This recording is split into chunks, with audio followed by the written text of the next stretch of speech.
Moi, si j'étais à la place d'Idriss, je n'avais pas rempli. Je n'ai pas rempli parce que je n'ai pas été à la hauteur. Je n'ai pas été à la hauteur parce que je n'ai pas pu organiser le football local.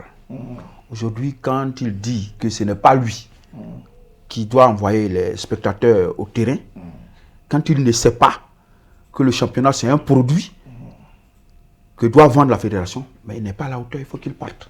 Ça fait belle lurette que bon, les clubs ivoiriens vraiment ne donnent pas ce qu'il faut au niveau de l'Afrique, en compétition africaine. Et donc, tout ça relève du niveau de notre championnat. Tout ça relève du niveau de notre championnat. Parce que tant que le championnat n'a pas un certain niveau, nos clubs ne pourront pas exceller lors des compétitions africaines. Et donc, c'est à ça qu'on assiste.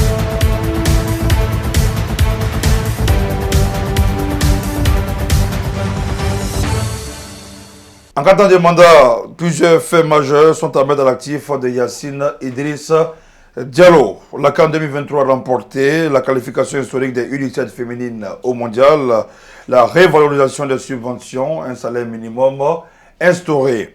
C'est un mandat largement valorisé par le succès de la CAN 2023 et le retour d'une stabilité institutionnelle. Mesdames et messieurs, bonjour. Et bienvenue les gars sportifs chez Vision 24 TV. Nous parlerons du bilan de Yacine Idriss Diallo à la tête de la Fédération ivoirienne de football. Et pour en parler, nous avons Laurent Kouakou, président du club. Bonjour Laurent. Bonjour. Bienvenue les gars sportifs chez Vision 24 TV. Merci. Avec lui Benson Amour, journaliste sportif, analyste, consultant. Bonjour Benson. Bonjour Moses. Et bienvenue. Merci. Alors, certains observateurs estiment que le championnat ivoirien n'a pas du tout progressé en matière de professionnalisation et d'attraction. Benson, votre regard?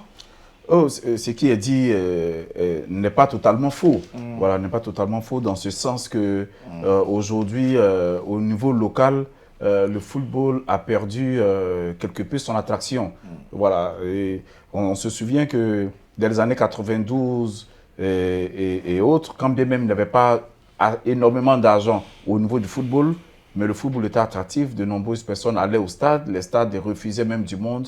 Mais actuellement, là où il y a d'énormes sous, c'est difficile. C'est difficile, mais on ne peut pas également tout balayer du revers de la main.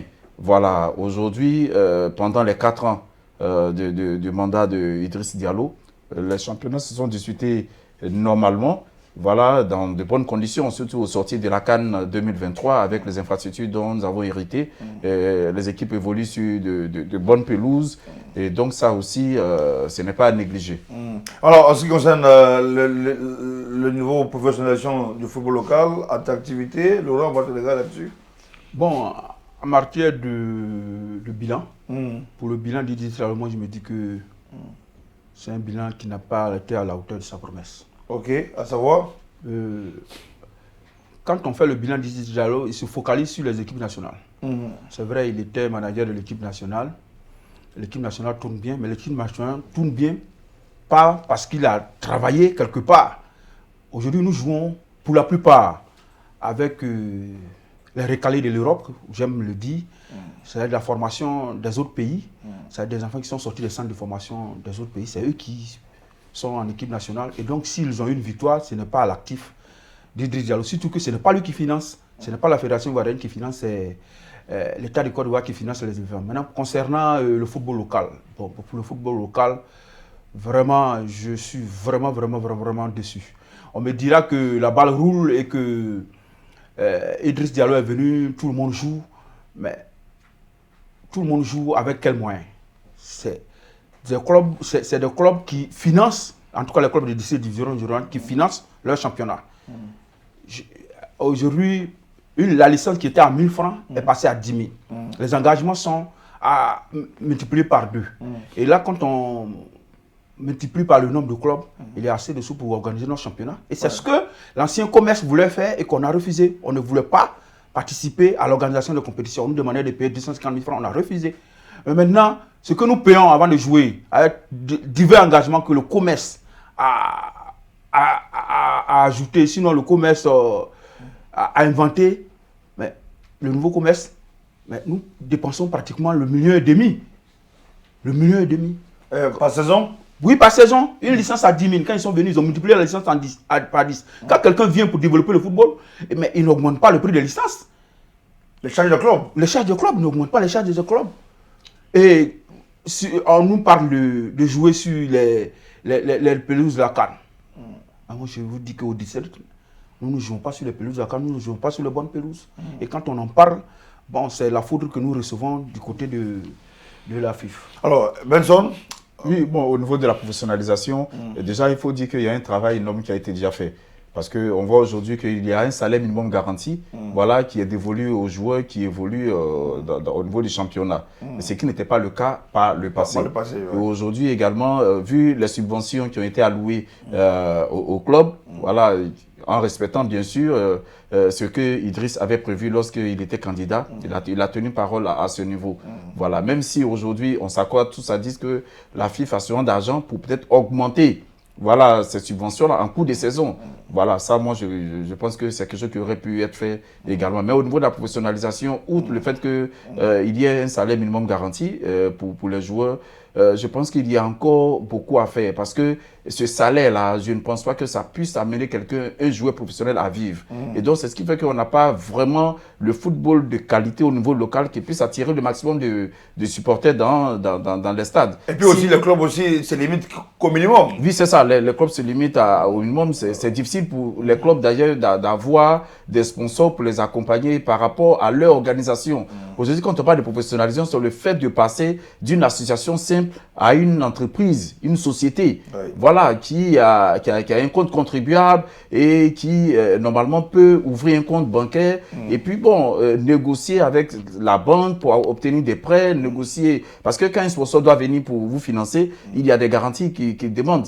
Voilà, et donc il ne peut pas venir donner son argent à une tierce personne. Il faut que ce soit une entité qui apporte des garanties pour que le sponsor ait la confiance de venir. Mais pour que le sponsor même vienne, il faut que la FIFA aussi organise le championnat, il faut que ce soit attrayant pour attirer les gens. Donc c'est là aussi que vient également, je peux dire, le couac au niveau de la FIFA. Parce que bon, c'est toujours bon de dire non, les clubs ne font pas suffisamment assez en envoyant des supporters. Mais il faut que la FIFA même rende le championnat attrayant. Voilà. Alors justement, la gestion de certains dossiers liés à l'arbitrage et aux compétitions nationales a suscité, ma foi, beaucoup de contestations ces dernières années, Laurent. Oui, moi, quand on parle de l'arbitrage, moi je me dis que c'est un fait réel. Aujourd'hui, si vous ne faites pas ce que la FIFA veut, mais vous avez les arbitres contre vous. Si vous ne faites pas ce que... Donc c'est une mission. Oui, si vous critiquez la FIFA, mais vous ne monterez jamais. Moi je prends le cas de Kimi Football Club de Bayakoro. C'est un cas, parce que quand on parlait de l'arbitrage, souvent je me dis que c'était les arbitres, mais quand ça m'est arrivé, j'ai su que la fédération avait un pied dans cette histoire d'arbitrage-là, et la fédération faisait tout pour que les clubs qui ne sont pas avec elle ne puissent pas rayonner, ne puissent pas avancer. La preuve, quand Souleymane a déclaré sa candidature, il est en D2. Souleymane Cissé, aujourd'hui, quand il parle, moi je me dis que il a raison, parce que moi, je ne suis pas le club qui critique les arbitres ou autres, mais ce qui m'est arrivé à Boaké, ça veut dire que la FIFA a quelque chose à voir dans cette histoire de montée et de descente. Et je raconte ce qui m'est arrivé. Très rapidement. On finit le championnat. Je suis meilleur deuxième de Boaké. Meilleur deuxième de club de district de Boaké. À une réunion en septembre, le président de la Ligue décide que les clubs qui ont été meilleurs deuxième puissent monter. Bon, en disant une chose régionale, ils étaient 10, donc on devrait avoir 12. Donc il fallait repêcher 2 meilleurs deuxièmes dans chaque ligue. Mais ça a été fait partout sauf à Boaké. Pourquoi? Je ne sais pas. On m'a empêché de monter. J'ai écrit à la FIFA, je n'ai pas eu de réponse. Personne ne m'a répondu. J'ai écrit au DES, j'ai fait une relance, personne ne m'a répondu. Alors, pourquoi ils sont contre vous, selon vous? Mais moi, je ne sais pas. Mais j'ai su que quelqu'un ne voudrait pas, sinon la fille ne voulait pas que je monte. Mais si vous n'avez rien à voir, moi, j'ai écrit, ils ne m'ont pas répondu. J'ai même fait un recours, je n'ai pas eu de réponse. Donc, moi, je me dis que je suis aujourd'hui en district parce que la fille le veut. La fille le veut. Donc, s'il y a les histoires d'arbitrage, moi, je peux dire que la FIFA peut intervenir puisque le cas est arrivé. Alors justement, Benson, l'année dernière, la saison dernière, on a eu beaucoup de cas d'arbitrage, on va dire, contestés. Alors, est-ce que pour vous, aujourd'hui, ce n'est pas un truc qui effrite un peu le bilan d'Idriss Diallo? Oui, forcément, ça entache le bilan d'Idriss Diallo. Ce qui s'est passé avec l'arbitrage pendant toute la saison qui s'est écoulée. On a assisté à tellement de scènes qui sont inacceptables dans le monde du football. C'est vrai qu'en fin de saison, pratiquement, il y a eu des arbitres qui ont été sanctionnés. Mais pour la plupart du temps, ça a été toujours comme ça. Quand on prend, par exemple, les matchs se jouent dans les divisions inférieures, dont parle le président, là-bas, c'est la catastrophe. Parce qu'on est tous en contact avec le président du club. On voit que les arbitres sont utilisés pour des règlements de compte et ça et là. Et donc, c'est vraiment difficile. Et puis bon, est-ce parce que la commission centrale des arbitres est dirigée par un ex-footballeur plutôt que par un ancien arbitre ou bien un arbitre vraiment de renom? Peut-être, voilà, peut-être. Et donc, il va falloir revoir les choses à ce niveau. Et sinon, au niveau de l'arbitrage, c'est vraiment, on peut dire même la catastrophe. C'est vraiment la catastrophe, c'est vraiment un problème qui pend au nez, voilà, du COMEX sortant. C'est vrai qu'il se dédouane pour dire, bon, chaque commission gère. Mais quand il y a un tel problème, une situation aussi grave, forcément, c'est la tête qui est touchée. Et donc, en cela, même si on a fait venir la VAR, mais bon, finalement, ça n'a pas servi pendant cette saison. Donc, on espère que la saison prochaine, la saison qui va démarrer, on aura la VAR sur la plupart des matchs pour qu'on puisse revoir ce problème. Sinon, c'est vraiment terrible. Alors, Laurent Gbagbo, qu'est-ce que vous reprochez à ce mandat d'Idriss Diallo, principalement? Ce que je reproche à ce mandat d'Idriss Diallo, c'est qu'il n'a pas tenu les promesses pour le football local. Ah, justement, il avait des engagements qu'il a, tenus. Il a même dit qu'il devrait financer les ligues à hauteur de 20 millions par an. Jusqu'à aujourd'hui. Comme eux ne communiquent pas assez, je ne sais pas si ça a été fait. Et puis aussi, vous voyez, quand on veut développer le football, on n'augmente pas les licences. Les licences ont été augmentées à hauteur de... Mais les coûts ont été multipliés par 10. L'engagement multiplié par 2. Et le football local, nous, aujourd'hui, pour les districts, nous jouons seulement que 10 ou 9 matchs. Pour un championnat des districts, 9 matchs. Et puis, quand on parle de football jeune, mais il n'y a pas eu de championnat de jeunes. Il y a le championnat il y a eu un semblant de championnat des jeunes, des clubs qui ont le droit de vote. Alors justement, sur le plan financier... Un semblant de championnat. Parce que, paraît qu'il y a eu pas mal de problèmes là-bas et qu'ils n'ont pas... Je ne sais pas. Ok, alors par exemple, sur le plan financier, il y a eu l'augmentation des subventions qui sont souvent passées du simple au double ou alors qui ont été valorisées simplement. Alors selon vous, est-ce que là, il n'y a pas encore mieux à faire là-bas? Oh oui, effectivement, aujourd'hui... On peut le dire, la FIFA a les sous, voilà, parce qu'après la CAN 2023, c'est près de 8 milliards que la FIFA a reçu, voilà, au niveau du Legacy Funds. Donc, après ça également, on a le mondial, c'est pas moins de 8 milliards également. Sans oublier aussi l'intermède de la CAN 2025, on est arrivé au quart de finale. C'est vrai qu'on n'a pas vu par la suite le bilan financier qui a été dressé, mais forcément, il y a eu également des retombées, voilà, parce que nous sommes sortis au niveau des quarts de finale. Donc aujourd'hui, financièrement, avec les sponsors qui accompagnent la FIFA a normalement les reins solides pour booster financièrement le championnat. Parce que moi, je ne peux pas comprendre que nos joueurs, là aujourd'hui, certaines personnes chantent et dansent parce que les joueurs, comme on le dit, un salaire minimum de près de 160 000 à 170 000. Mais on a des joueurs qui partent de la Côte d'Ivoire pour aller jouer en Tanzanie. Ils ne vont pas pour 160 000 ou 170 000. Comment se fait-il que la Tanzanie propose mieux que la Côte d'Ivoire en termes de salaire? Donc voilà là où on doit réellement se comparer à ce qui est fait, ce qui se fait de mieux. Et non se dire que bon là, tout juste après, à côté de nous, on est les meilleurs. Non, on n'est pas les meilleurs.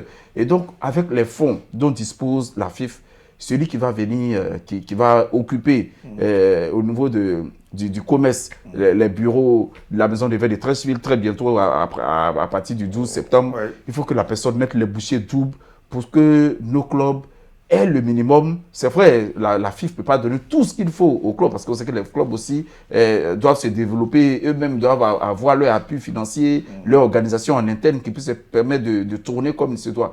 Mais au niveau financier, la FIF peut mieux faire. Au niveau des droits TV, par exemple, on peut mieux faire pour que nos clubs reçoivent un peu plus d'argent et puis beaucoup plus de suivi pour que cet argent soit dirigé là où il doit être dirigé. Alors justement, le football amateur district régional n'ont pas de subvention. Est-ce que pour vous aujourd'hui, ce n'est pas un plaidoyer? Ce n'est même pas on ne va pas pleurnicher ou bien plaider pour avoir des subventions puisqu'on a droit. Moi, je me dis que c'est un scandale. C'est un scandale qu'on donne de l'argent aux clubs de première, deuxième et troisième division et qu'on ne donne pas de l'argent aux clubs de la division régionale et des districts.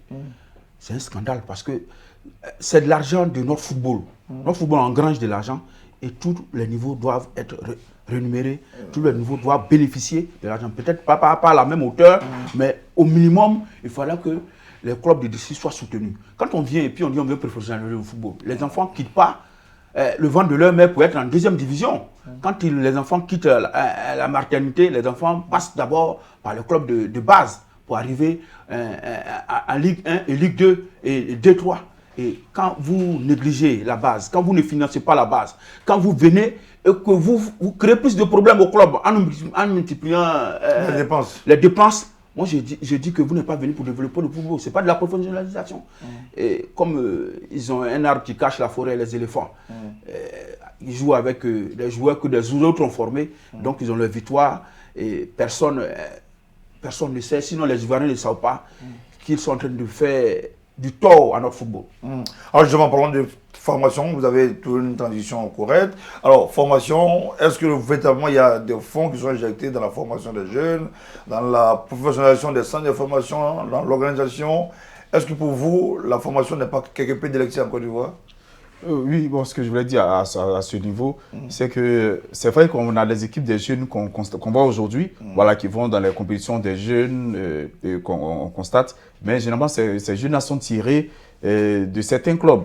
Voilà, et ce sont ces clubs-là qui prennent en charge leur formation et c'est eux qui donnent aujourd'hui ce vivier-là qu'on utilise. Et donc, moi je pense qu'on peut mieux faire au niveau de la formation.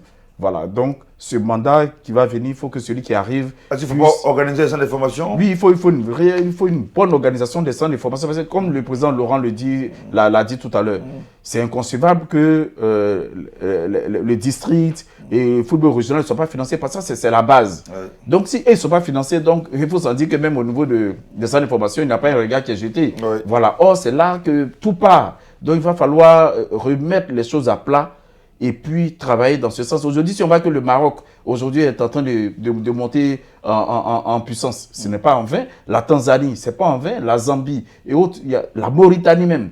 C'est un travail de fond qui est fait à la base. Oui. Et c'est ce que nous devons faire. Nous ne devons pas chercher juste des lauriers en prenant ça et là, les meilleurs qui sont sur tel territoire pour les mettre ensemble. C'est vrai, l'équipe nationale est une vitrine. Mais après la vitrine, maintenant, il faut pouvoir entretenir la bonne image en faisant monter aussi de nouvelles pépites. Alors justement, les résultats sportifs des clubs ivoiriens en compétition africaine restent en dessous des attentes escomptées. Pour vous, qu'est-ce qu'il y a eu de faire à ce niveau? Moi, aujourd'hui, quand moi je regarde un peu l'écosystème du football ivoirien, moi je me dis que la FIFA est en train de tout foutre en l'air. Pourquoi? Aujourd'hui, pour jouer à l'équipe nationale, il faut être à l'extérieur. Il aurait fallu que la fédération essaie de valoriser notre championnat. C'est vrai que le championnat n'a pas le niveau des championnats européens, mais dans la sélection de l'équipe nationale, il aurait fallu qu'on ait un gardien qui sort de notre championnat, un défenseur, un milieu, un attaquant, au moins 4 éléments pour encourager les enfants à rester, à travailler. Mais quand vous tirez tous les joueurs de l'extérieur, les enfants ont plutôt tendance à chercher à aller à tout prix en Europe pour jouer en équipe nationale. Si un enfant veut jouer en équipe nationale, lui s'est dit qu'il doit se battre pour aller en Europe. Et donc, pas inconsciemment, mais en le faisant, la fédération même encourage l'exode des gamins. Ouais. L'exode des gamins, tout le monde parlait de la formation. Mais aujourd'hui, moi, je ne sais pas à quoi sert la DTN.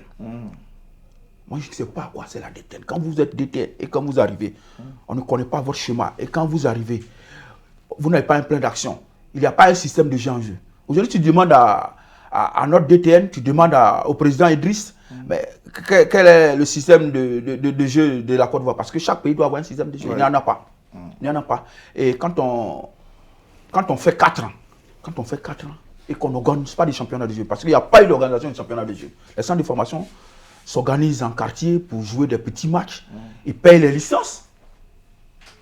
Ils payent les licences, mais ils ne jouent pas. Et ces enfants qui vont en équipe nationale, c'est des enfants de clubs bien ciblés. Alors justement, en compétition africaine, Benson, qu'est-ce qu'il faille faire?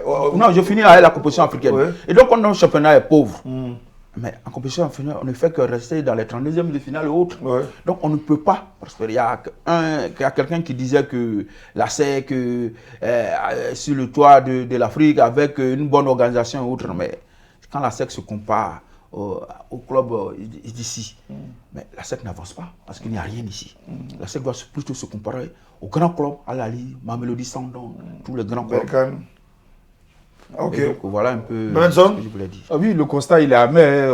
Ça fait belle lurette que bon, les clubs ivoiriens vraiment ne donnent pas ce qu'il faut au niveau de l'Afrique, en compétition africaine. Et donc, tout ça relève du niveau de notre championnat. Tout ça relève du niveau de notre championnat. Parce que tant que le championnat n'a pas un certain niveau, nos clubs ne pourront pas exceller lors des compétitions africaines. Et donc, c'est à ça qu'on assiste. Bon, on a pensé que les choses allaient vraiment s'améliorer, mais c'est vraiment difficile. On patauge à la limite.